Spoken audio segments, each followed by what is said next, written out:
Well, friends, it's been 11 months and 24 days, but we are finally at season 5.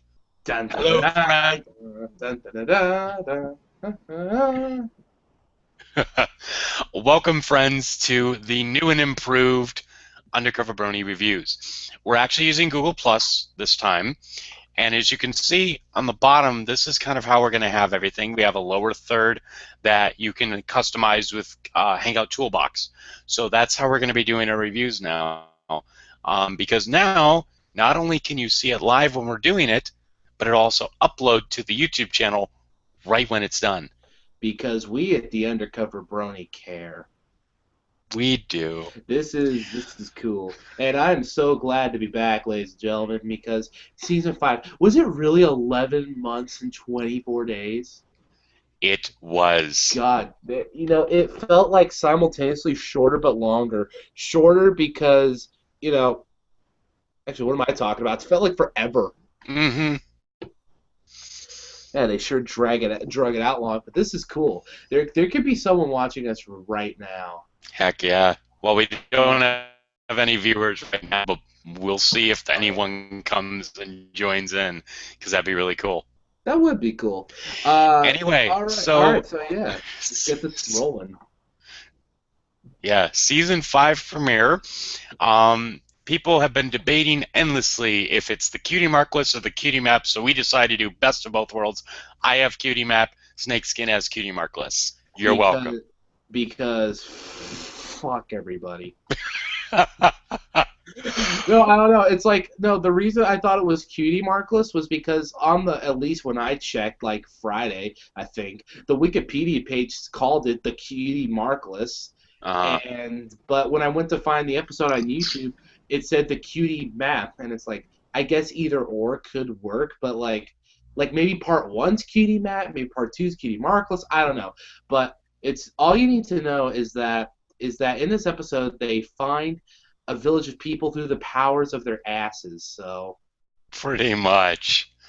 So this episode starts off, they're in the new castle and everything, really and pretty quick, much. it's a little weird to see them in the castle, not the library. Hard to believe that's gone. I know it's really hard to I mean, see I'm that not. gone. I mean, I'm not. We're not. I'm not going to quit the fandom like a bunch of analysts did because of it. But still, it's still weird that in Little Ponyville there's just this sprawling castle now. hmm Nuts. Um, but anyway, they're in the castle, and they each start to sit down, and they're talking about, let's go over this one more time. And Dash is like, we've been over this a million times already. We found the chest, got our keys, defeated Tarek, and got this sweet castle. End of story. And we blew everyone's balls off with our Dragon Ball Z fight. hmm Oh, Um, cool. so you kind of heard that there was different, um, like almost musical cues each time they sat down.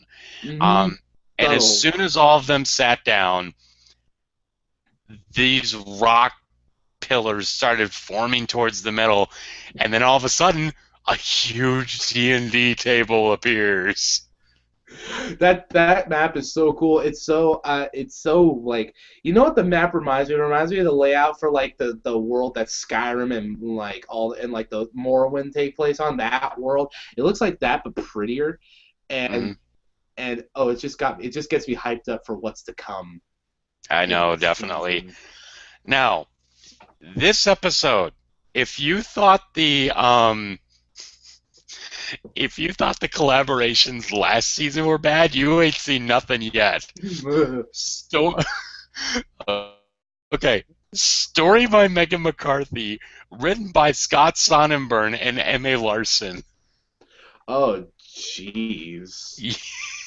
So we have the head of the show with the story, and then Scott Sonnenburn, who I believe did Inspiration Manifestation, He did, yes. and M.A. Larson, who did pretty much amazing stuff.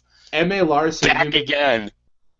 M.A. Larson who made everything that the fandom simultaneously loves and loathes.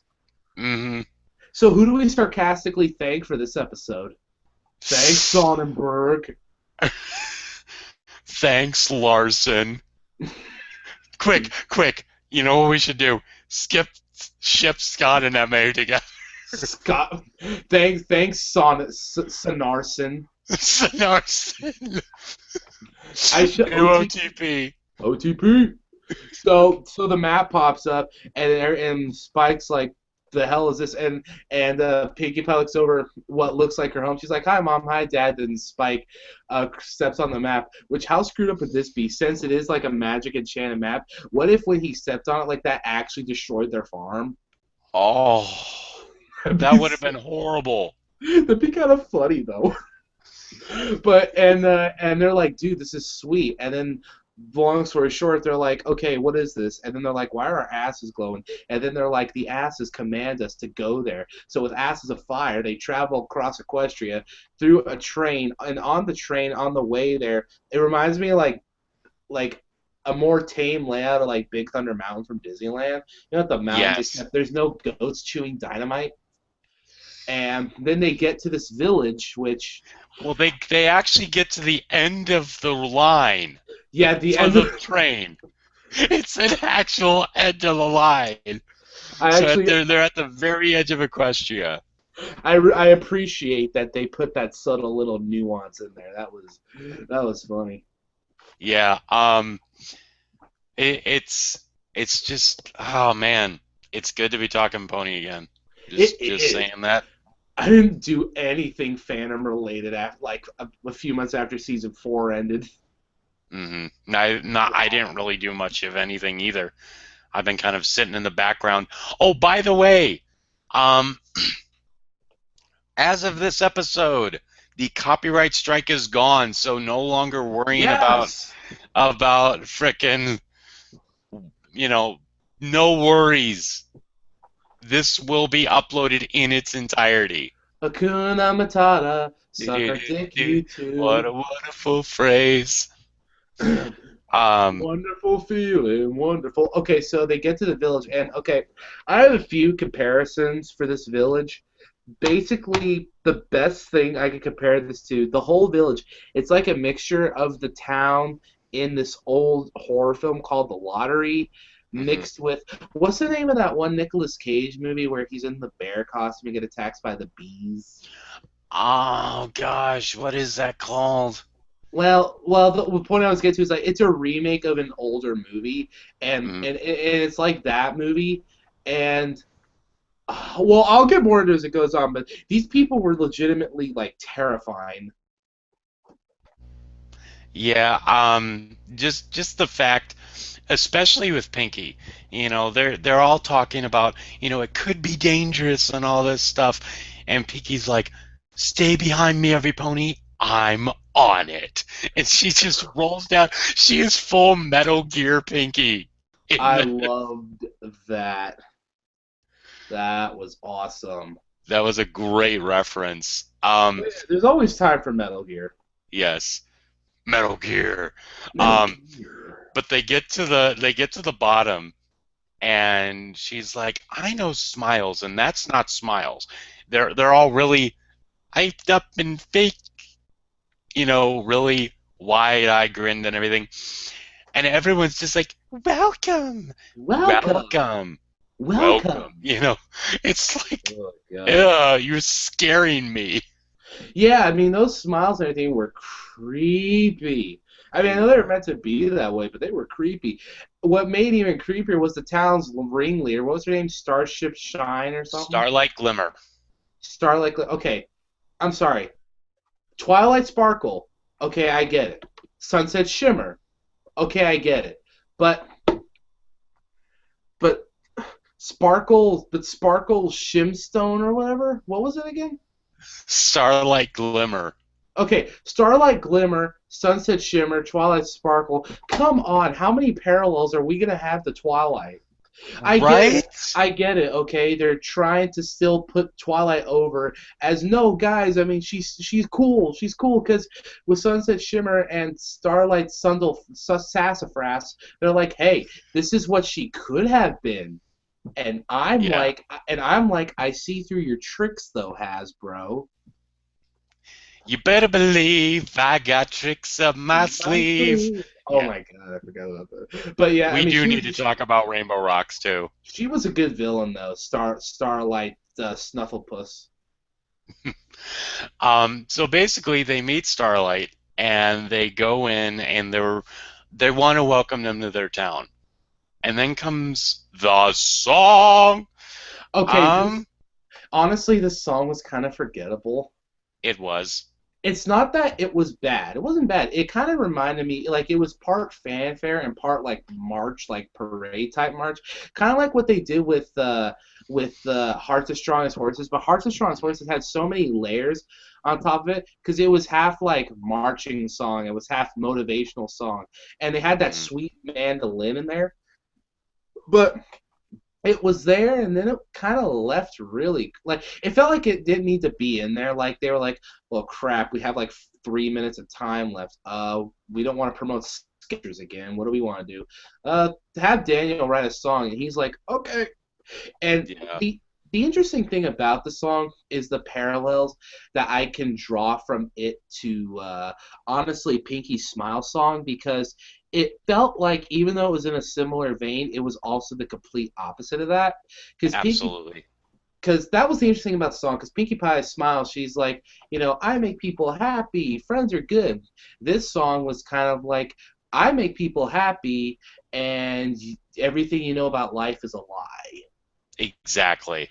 This episode had some pretty nihilistic things said about its world.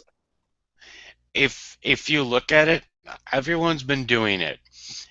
People are saying that these were quote unquote communist ponies, That's what I or said. They or were or they were also saying Scientologists. no. They Damn. were saying that Starlight Glimmer was a cutie Marxist. Oh my fucking god. I know it's a horrible pun. It's kind of genius though at the same time. Man, screw this fandom. It's way too clever for its own good. Genius. I mean, I like, actually, I'll have a picture probably sometime, which maybe I can find it, and hopefully my webcam will be able to take all the awesomeness. But my friend actually sent me a picture that was, what was his name? Double Diamond, and Double Diamond, yeah. yeah, it's him completely derping, and we put genius on the top of it. Let me see. Genius. Here we go, right here. Yeah. Oh my god. Yep. That's awesome. That's awesome. You know what Starlight really reminded me of, and honestly, the villagers and her reminded me a bit of like part Scientologist, part communist, but honestly, okay, so Final Fantasy X is one of my favorite games ever. Hmm. Those guys reminded me like of the followers of Yevon, and freaking like Starlight was like either Maester Micah or like Seymour Guado, just like the sheep flocking the herd, the wolf flocking the herd, but the wolf knows that everything they're saying is total crap, Hmm. which makes her an even worse villain. Not worse as in, oh, that's a bad quality villain, but like, no, like this chick's a dick. Hmm. So they're in the town a little bit more, and they sit down, and people are like, "Is there anything we can get you?" And we're like, "No, we're good." And they're kind of talking about, these people aren't right. What's going on? Why did the map send us here? And then this one character, let me see if I can remember her name. I have, I I remember she actually had, took pictures because I knew I wasn't going to remember it. I remember she had Um, an adorable name. It was similar to Sweetie Belle's name. Sugar Bell Sugar was Belle. her name. That was an adorable name. She, it is. She made she brought out some, it's like, can I take your order? And it's like, we have muffins. Uncomfortable silence. Okay, I Okay, guess we'll have some Twilight rough. says, okay, I guess we'll have muffins. They are the most disgusting muffins outside of Equestria, or even Honestly, in is Equestria. an amazing word. And Pinky eats one Oh my and god. tries. You know how she normally is fine with anything? She's like, yeah, that's disgusting. And so Twilight's like, I know of and for some reason, this Sugar Belle character is almost like, you know, why I'm confused. Why are you guys not fighting if you all have different cutie marks? Um, yeah, all the characters in this town, their cutie marks are equals, a symbol for equality or whatever. They're equal size. You It know, and that reminds me. that It rem- reminds me so much I know what you're thinking of. the Fairly Odd Parents episode where they all turn gray. I was actually thinking Such a funny episode.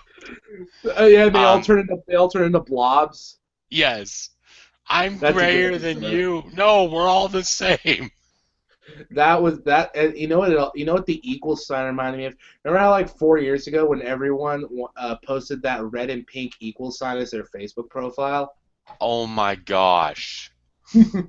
Good cause, stupid fad. Mm-hmm. That's what Definitely. that's what that says. But yeah, and these and then so Sugar Bell and that has to be an actual thing because everyone's name's a pun or reference to something. Anyway, Yeah. Sugar Bell's like, wait a minute, you guys are diverse, but you're best of friends. The hell is this? And so she invites them into her house, where she introduces them to two other ponies, which I can't for the life of me remember the But names of. but you're missing one of the best jokes in this episode.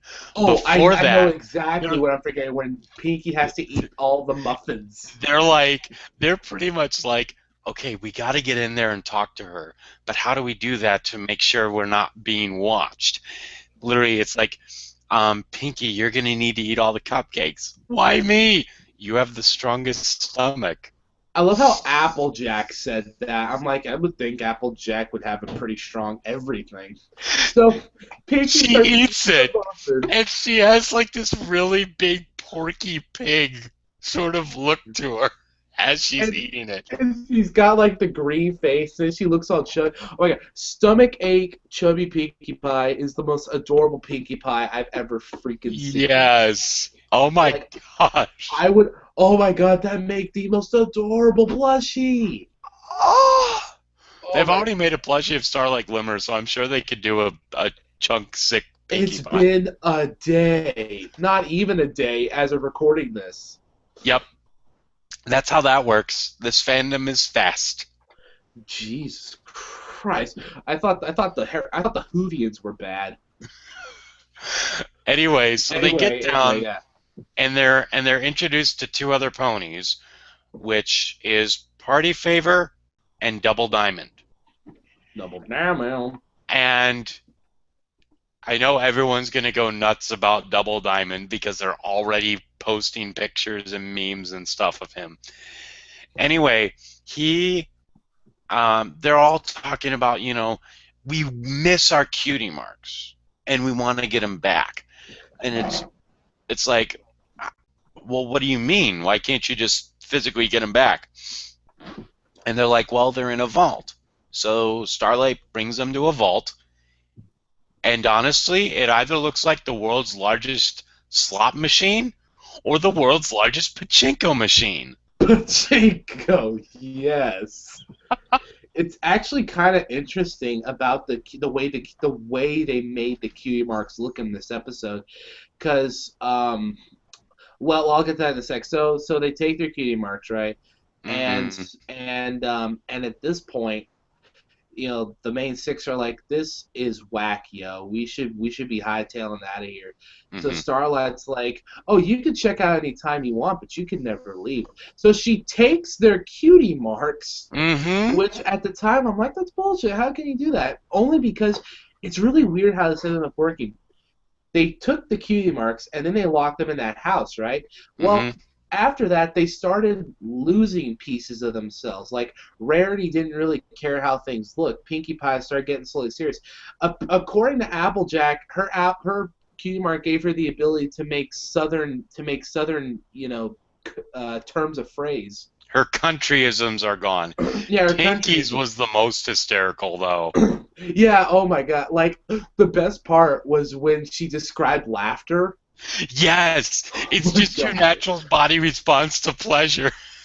And I saw that. I was like, what the fuck was that? No, no. I mean, it was awesome, but no. Yeah, So you can, and they're getting grayer and grayer as it goes. and So they're it was locked in a room all this time. with an intercom playing messages, propaganda, but stuff that is just like so against everything that Celestia and them has set up. Like, cause it's basically saying like, let's see, special talents are bad, cutie Mhm. marks are bad. Cutie marks are bad because they make people think they're better than you, and equality is good because you're not better than anyone because no one's better than you. I'm listening to this and I'm just like, God damn! It was really hard to take in because I'm like, this is so, like I said, this is so like nihilistic for the show. Mhm. I mean, anyone can say that these days, and it's like, okay, but this is friendship is magic. It's a nice place. It's a peaceful place, a pretty place. And in this episode, you have a ringleader that is basically promoting the downfall of the entire world. Exactly. I mean, it's a small thing because it's like, oh, it's just cutie marks and stuff.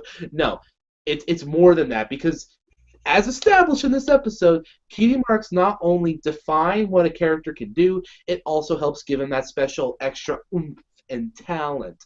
So Mhm. if you take away everyone's cutie marks, that world's boned, okay? Mhm.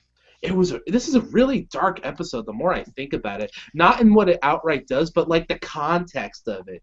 I think that's why I like it so much. Yeah, definitely. It's one of those things that they're wanting to take all of Equestria and move them to their ideals.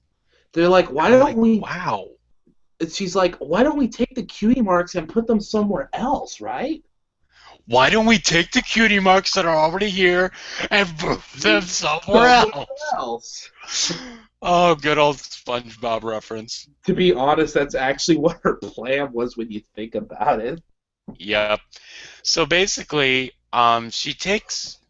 They're like, we gotta get out of here, and they elect Fluttershy of all ponies, who this whole Yeah. time has been talking about how nice they seem, and you should give them a chance, like she always is. And they're like, okay, they're gonna believe her first for Oh wanting to yeah. join the cult, uh, supposedly.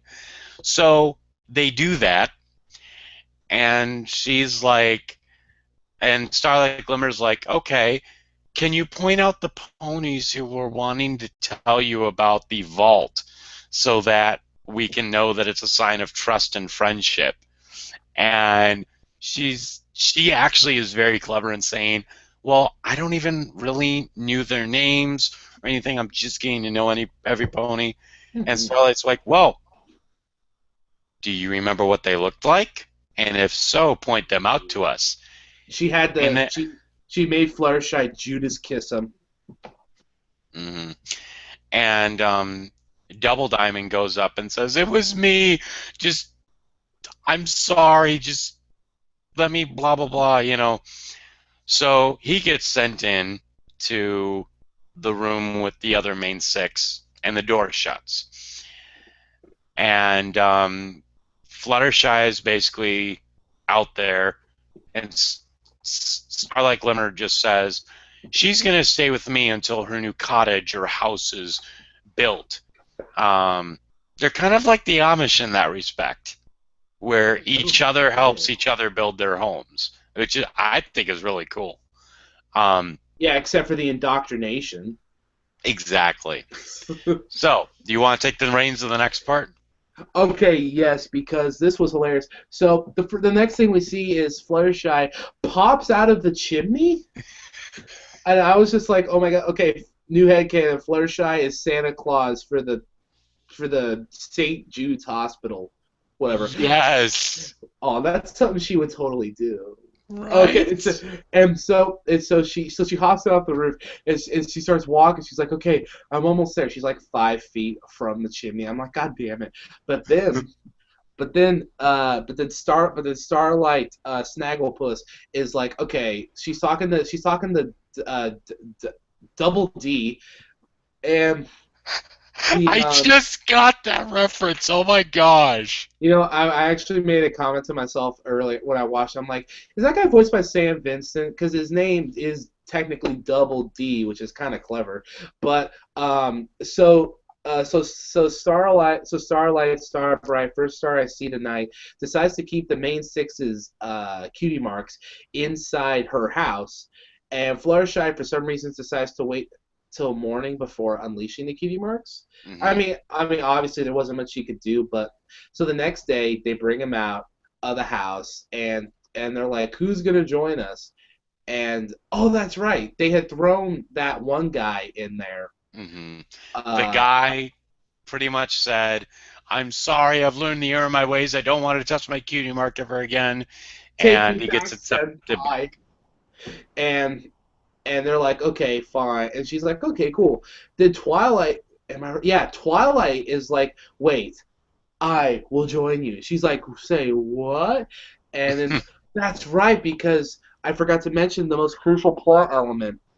Fluttershy sees Starlight accidentally spill some water on herself, revealing that the Hmm. bitch lied to us. She's got a goddamn cutie mark.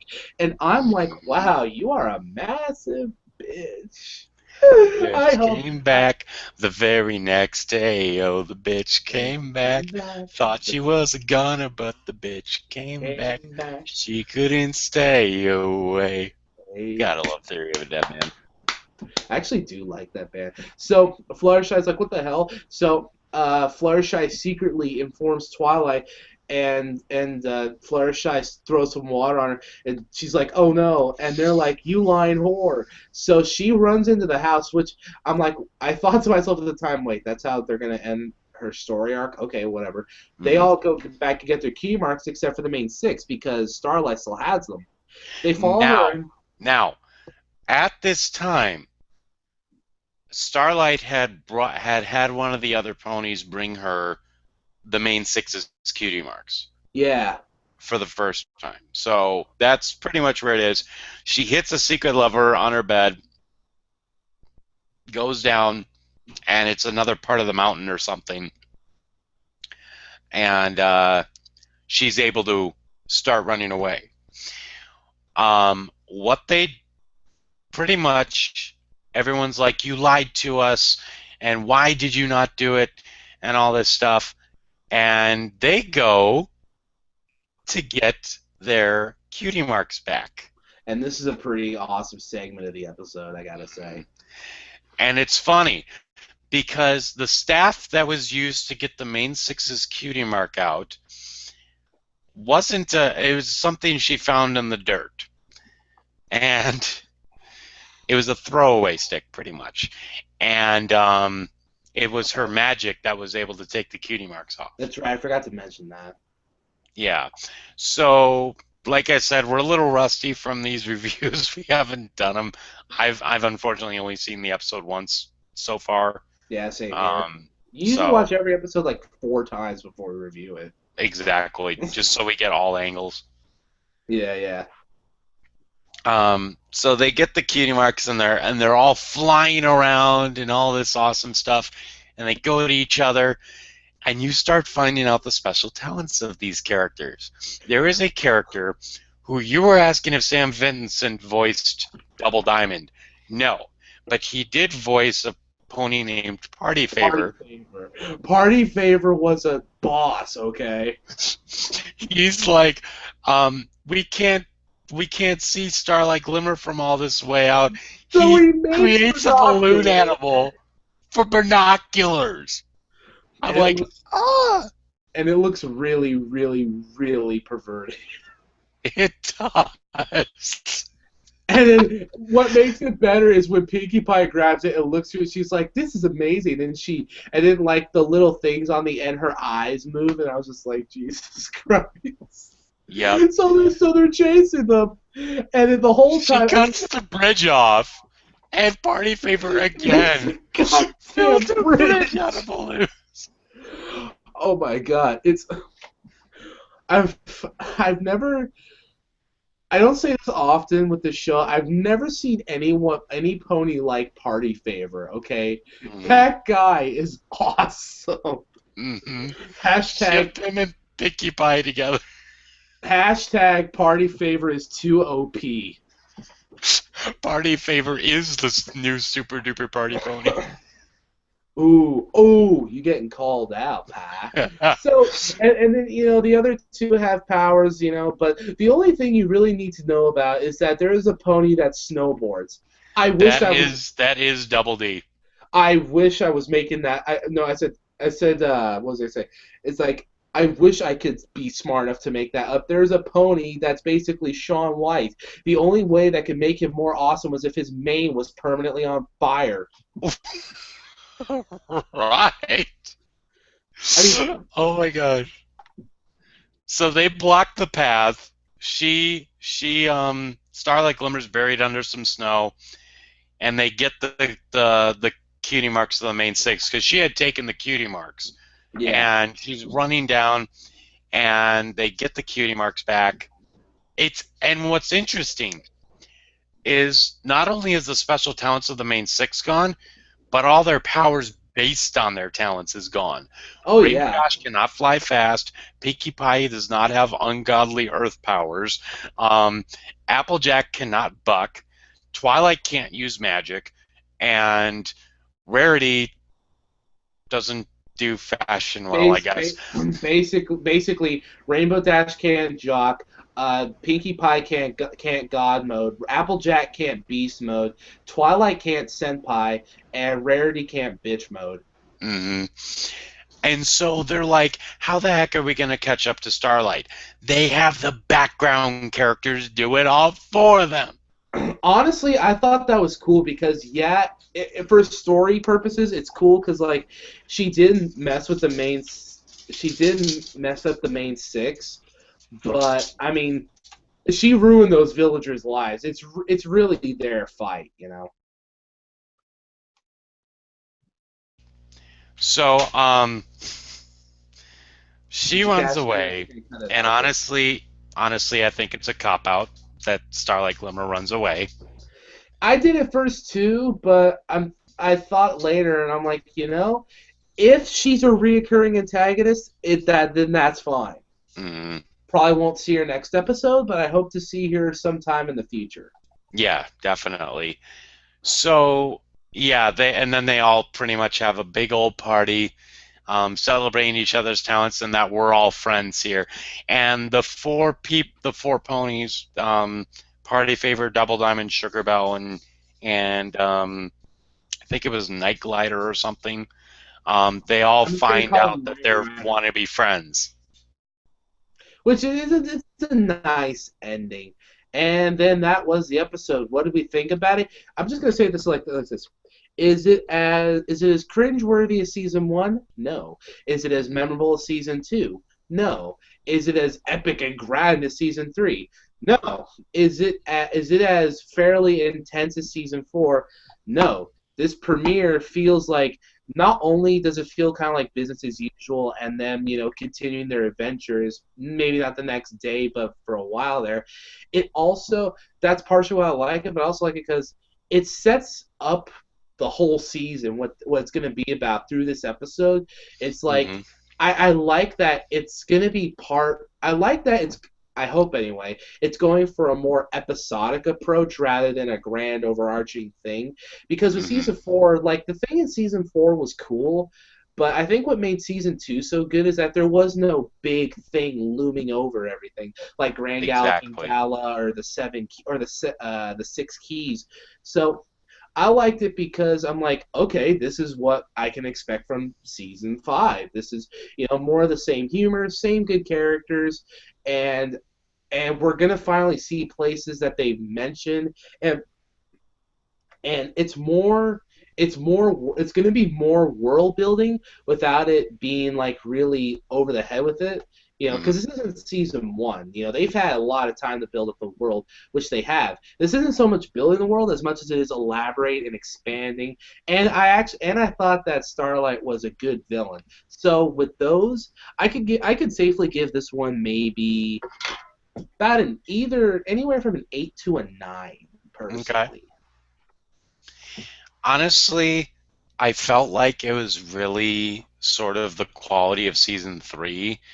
Um, it wasn't bad, but it's not the best I've seen either. So with that, I'm gonna say that I give it a 7. I mean, don't get me wrong. Well, I can see what you say on season three, but the writing wasn't nearly as hit and miss on season three. Yeah, I mean, season three had some of the best and worst episodes in that short time span. So exactly. And I'm still excited for season three. It looks bye. interesting. Let's just hope that some Yeah, of the bye. episodes aren't gonna suck, because I've kind of seen some of the synopsises, and next week actually doesn't look too promising. Oh come on, we've been. I mean, a lot of. I would rather have our hopes low and then be pleasantly surprised than have our hopes high and get disappointed. Power ponies. Oh I'm gosh. still salty about that shit. Yep. What's the synopsis for next week's episode? Apparently, it's just apple bloom. It's pretty much from what the synopsis is saying, it looks like it's going to be a complete rehash of Call of the Cutie. What? Wait, she's gonna go around asking every pony how they got their cutie mark again?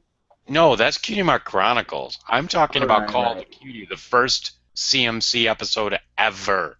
right. Where that's where she met the other two, right? Yes. Yeah. And you're looking at pretty much she's worried about her cutie mark yet again. And some people wonder why I don't like Apple Bloom. Ah, that's good. That's interesting. I mean, hmm. Uh, I kind of wish they bring back Babsy because I want to see CMC East, but oh well. Hmm. Well, that'll be a thing. But Yep. but yeah, I like this episode. I like this episode. It was a slightly different direction without deviating too far from the much loved established formula, and Hmm. I like that they let the background characters, you know, kind of have the boss fight against Starlight because it felt fitting that way. So Hmm. I can't wait for season five. Let's do this. Let's go. Yeah. So that's it from me, John. And me, Snakeskin. And we will talk to you guys later. Peace out, Dragon. I forgot how annoying it is to not have a goodbye at the end of this. Bye bye. Bye.